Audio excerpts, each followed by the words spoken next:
આપણે રોજબરોજ જે કંઈ પણ કરીએ છીએ એની પાછળ કોઈને કોઈ કારણ તો હોય જ છે, ખરું ને? સવારે ઉઠવાથી માંડીને રાત્રે સૂવા સુધી આપણી દરેક ક્રિયા પાછળ એક ચોક્કસ હેતુ જ છુપાયેલો હોય છે.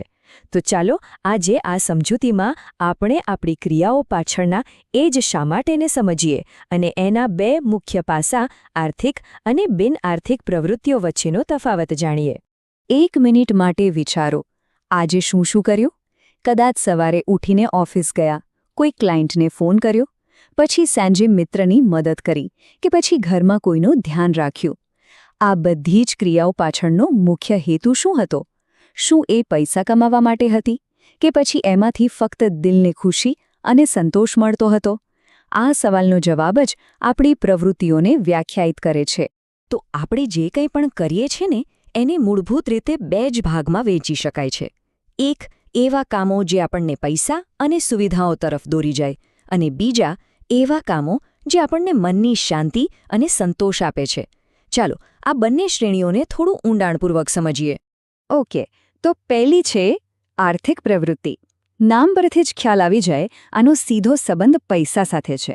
એટલે કે એવું કોઈ પણ કામ જેનો મુખ્ય હેતુ પૈસા કમાવવાનો હોય. જેમ કે કોઈ વ્યાપારી નફા માટે માલ વેચે, કોઈ ડોક્ટર ફી લઈને દર્દીને તપાસે અથવા કોઈ કર્મચારી પગાર માટે નોકરી કરે. આ બધું જ આર્થિક પ્રવૃત્તિ કહેવાય. સિમ્પલ.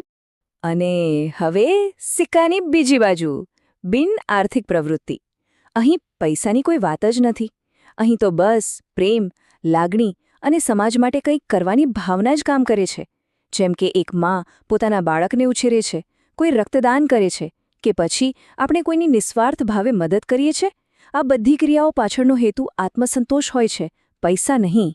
તો ચાલો હવે આ બંનેને સામસામે મૂકીને જોઈએ કે એક્ઝેક્ટલી બંનેના ઉદ્દેશ્યો અને અપેક્ષાઓમાં શું ફરક છે. જુઓ, અહીં જમીન આસમાનનો તફાવત સ્પષ્ટ દેખાય છે. એક બાજુનો મુખ્ય ઉદ્દેશ્ય છે પૈસા કમાવવાનો, આર્થિક લાભ મેળવવાનો, તો બીજી બાજુનો ઉદ્દેશ્ય છે સમાજ સેવા, માનવ સેવા, દેશ સેવા.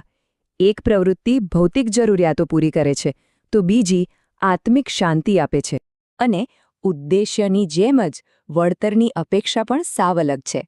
આર્થિક પ્રવૃત્તિમાં આપણને પગાર, નફો કે ફી, એટલે કે હાથમાં રૂપિયા મળે છે જેને આપણે ગણી શકીએ.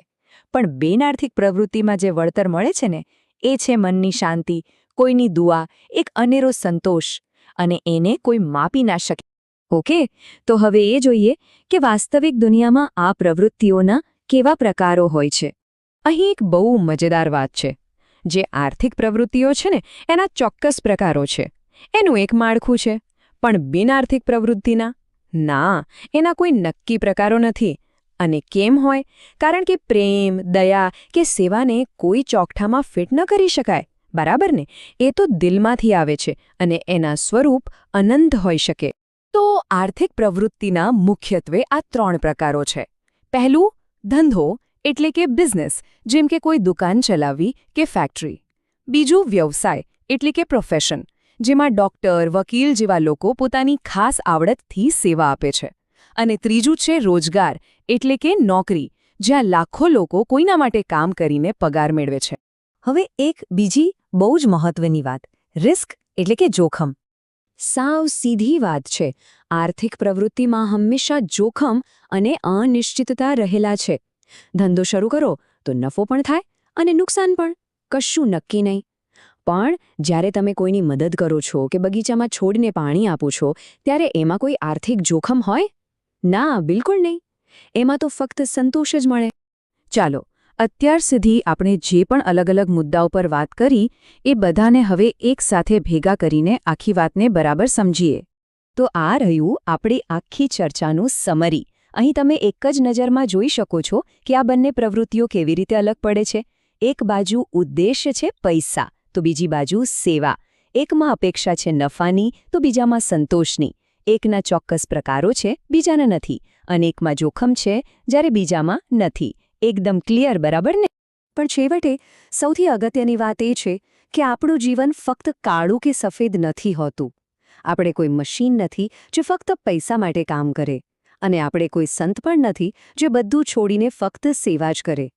અસલી જિંદગી તો આ બંનેના સુંદર બેલેન્સનું નામ છે, જ્યાં પેટ ભરવા માટે કામ પણ જરૂરી છે અને મનને ભરવા માટે સેવા પણ. અને બસ આ જ વિચાર સાથે આપણે અહીં અટકીએ છીએ.